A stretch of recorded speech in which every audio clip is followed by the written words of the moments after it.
শুভেচ্ছা। বাঙালিয়ানার সায়াহ্নের সংবাদেই স্বাগত। শুরুতেই শুনে নিচ্ছি সংবাদ শিরোনাম। গঙ্গা পানি চুক্তি শেষের পথে, নতুন চুক্তি নতুন ফর্মুলায় চায় ভারত। হিসেবে আনতে চায় শুধু ফারাক্কায় মাত্র ৪০ বছরের পানি প্রবাহ।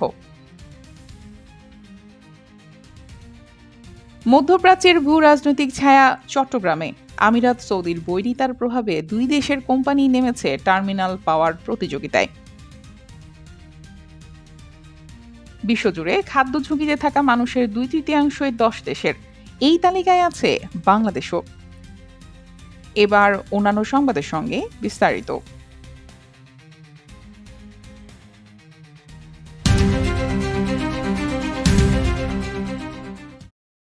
বাংলাদেশ ও ভারতের মধ্যকার গঙ্গার পানি বন্টন চুক্তির মেয়াদ নবায়ন হবে নাকি দুই দেশের মধ্যে নতুন করে চুক্তি হবে তা নিয়ে আনুষ্ঠানিক কোনো ঘোষণা না এলেও দুই দেশের কারিগরি দল এই বিষয়ে প্রাথমিক প্রস্তুতির কাজ শুরু করেছে বলে জানা যাচ্ছে।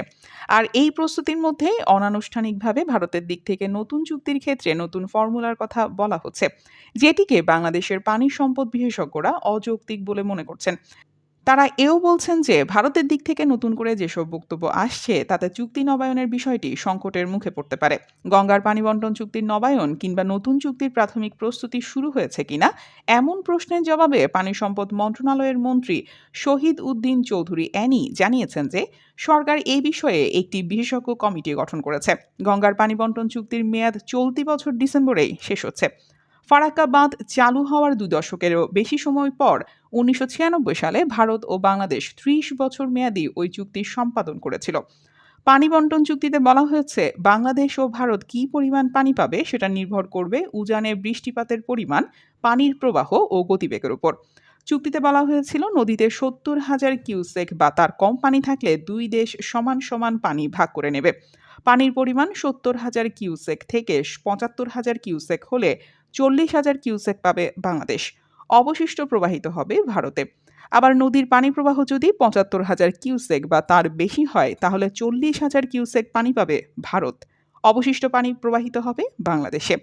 জানা যাচ্ছে চুক্তির নবায়ন ইস্যুতে ভেতরে ভেতরে যে প্রাথমিক প্রস্তুতি চলছে তাতে ভারতীয় পক্ষ চাইছে ফারাক্কা পয়েন্টে পানি প্রবাহের ভিত্তিতে চুক্তির ফ্রেমওয়ার্ক দাঁড় করাতে।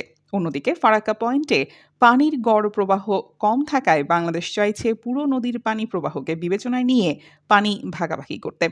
আগের চুক্তিতে ১৯৪৯ সাল থেকে ১৯৮৮ সাল পর্যন্ত পানি প্রবাহকে ভিত্তি হিসেবে ধরা হয়েছিল। তবে ভারত সাম্প্রতিক ৪০ বছরের পানি প্রবাহকে ভিত্তি হিসেবে বিবেচনার পরামর্শ দিয়েছে।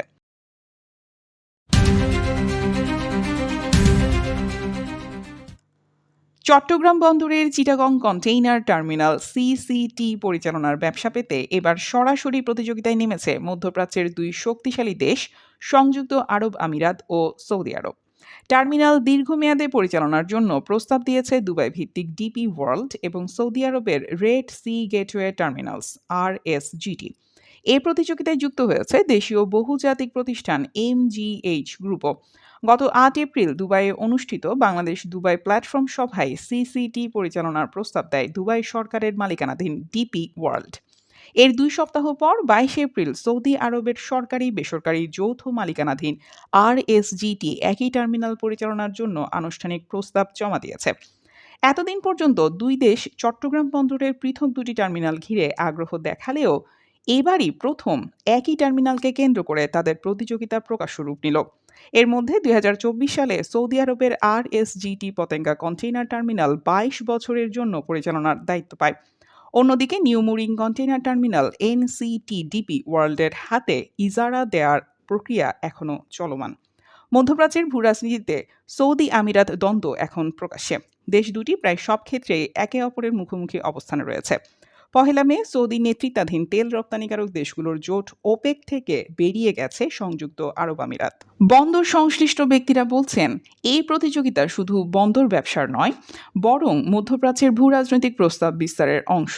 সাম্প্রতিক বছরগুলোয় সৌদি আরব ও আমিরাত প্রায় সব কৌশলগত খাতেই প্রতিদ্বন্দ্বিতামূলক অবস্থানে রয়েছে।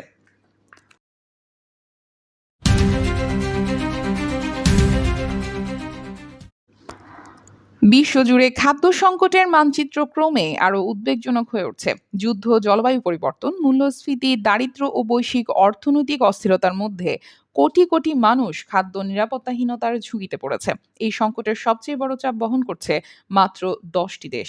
সেই তালিকায় এবার বাংলাদেশের নামও উঠে এসেছে।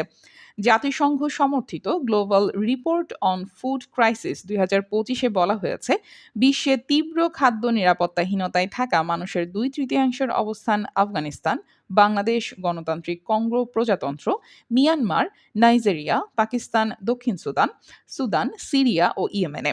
প্রতিবেদনে আরও বলা হয়েছে, ২০২৫ সালে বিশ্বে প্রায় ২৬,৬০,০০,০০০ মানুষ তীব্র খাদ্য সংকটে ভুগেছে, যা ২০১৬ সালের তুলনায় প্রায় দ্বিগুণ। গ্লোবাল রিপোর্ট অনুযায়ী ২০২৫ সালের মাঝামাঝি সময়ে দেশে প্রায় ১,৫৬,০০,০০০ মানুষ সংকটজনক পর্যায় ৩-এর খাদ্য নিরাপত্তাহীনতায় ছিল। আরও প্রায় ৪০ লাখ মানুষ ছিল জরুরি পর্যায় ৪-এ। অর্থাৎ বিপুল জনগোষ্ঠী এমন এক অবস্থায় রয়েছে যেখানে তারা নিয়মিত পর্যাপ্ত ও পুষ্টিকর খাদ্য সংগ্রহে হিমশিম খাচ্ছে। যদিও প্রতিবেদনে উল্লেখ করা হয়েছে, ২০২৪ সালের তুলনায় ২০২৫ সালে বাংলাদেশের পরিস্থিতির কিছুটা উন্নতি হয়েছে। বড় ধরনের দুর্যোগ না হওয়া, খাদ্য মূল্যস্ফীতি কিছুটা কমে আসা এবং রেমিটেন্স প্রবাহ বৃদ্ধিকে এর কারণ হিসেবে তুলে ধরা হয়েছে। এবছর হাওড়াঞ্চলে আগাম বন্যা ও অতিবৃষ্টিতে ব্যাপক ক্ষতি হয়েছে। সুনামগঞ্জ, কিশোরগঞ্জ, নেত্রকোনা, হবিগঞ্জ ও মৌলভীবাজারের বিস্তীর্ণ এলাকার পাকা বোরো ধান পানির নিচে চলে গেছে। সবচেয়ে উদ্বেগজনক বিষয় হলো, এই ধরনের বন্যা এখন আর ব্যতিক্রমী ঘটনা নয়। এমন এক সময়ে সরকার খাদ্যে ভর্তুকি কমানোর পরিকল্পনা করছে, যখন আন্তর্জাতিক সংস্থাগুলোই খাদ্য নিরাপত্তা ঝুঁকি নিয়ে সতর্ক করছে। অর্থ মন্ত্রণালয়ের পরিকল্পনা অনুযায়ী আগামী ২০২৬ থেকে ২০২৭ অর্থ বছরের বাজেটে খাদ্যে ভর্তুকি বাবদ বরাদ্দ রাখা হতে পারে ৯,৬০০ কোটি টাকা। এটি চলতি অর্থ বছরের সংশোধিত বাজেটের তুলনায় প্রায় ৬১৪ কোটি টাকা কম।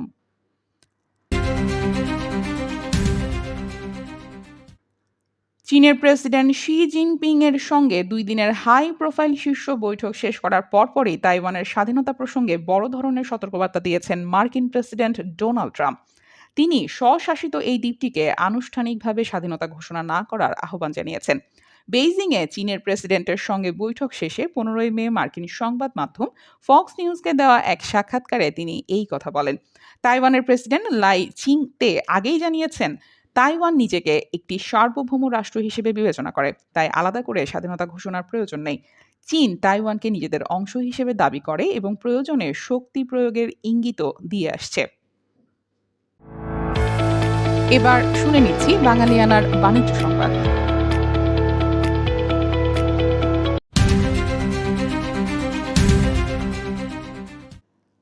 চলতি মে মাসে চট্টগ্রাম বন্দরে ১৪টি তেলবাহী জাহাজ এসেছে। এছাড়া এ মাসে আরও ৫টি জাহাজ আসার কথা রয়েছে। বাংলাদেশ পেট্রোলিয়াম কর্পোরেশনের তথ্য মতে, এই ১৯টি জাহাজে জ্বালানির পরিমাণ হল ৩,৮৫,০০০ মেট্রিক টন ডিজেল, ৬৭,০০০ টন জেট ফুয়েল, ২৬,৫০০ টন অকটেন এবং ৭৫,০০০ টন ফার্নেস অয়েল।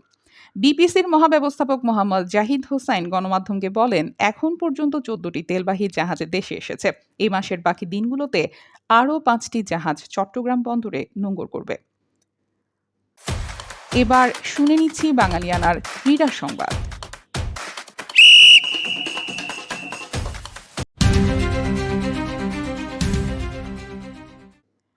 সব জল্পনা কল্পনার অবসান ঘটিয়ে আবারও রিয়াল মাদ্রিদের ডাগ আউটে ফিরছেন special one Jose Mourinho. Santiago বার্নাব্যুতে পর্তুগিজ এই কোচের প্রত্যাবর্তন এখন কেবলই সময়ের ব্যাপার। স্প্যানিশ ও আন্তর্জাতিক সংবাদ মাধ্যমগুলোর দাবি, রিয়াল মাদ্রিদের পরবর্তী কোচ হওয়ার দৌড়ে এখন এককভাবে এগিয়ে আছেন তিনি। অভ্যন্তরীণ সূত্রের বরাত দিয়ে স্প্যানিশ গণমাধ্যম মার্কা জানিয়েছে, মরিনহোর রিয়ালে ফেরার সম্ভাবনা এখন ৯৯.৯%। যদি নাটকীয় কোনো পরিবর্তন না ঘটে, তবে আগামী ২৩ মে চলতি মৌসুম শেষ হওয়ার পরপরই আলভারো আরবেলোয়ার স্থলাভিষিক্ত হবেন তিনি।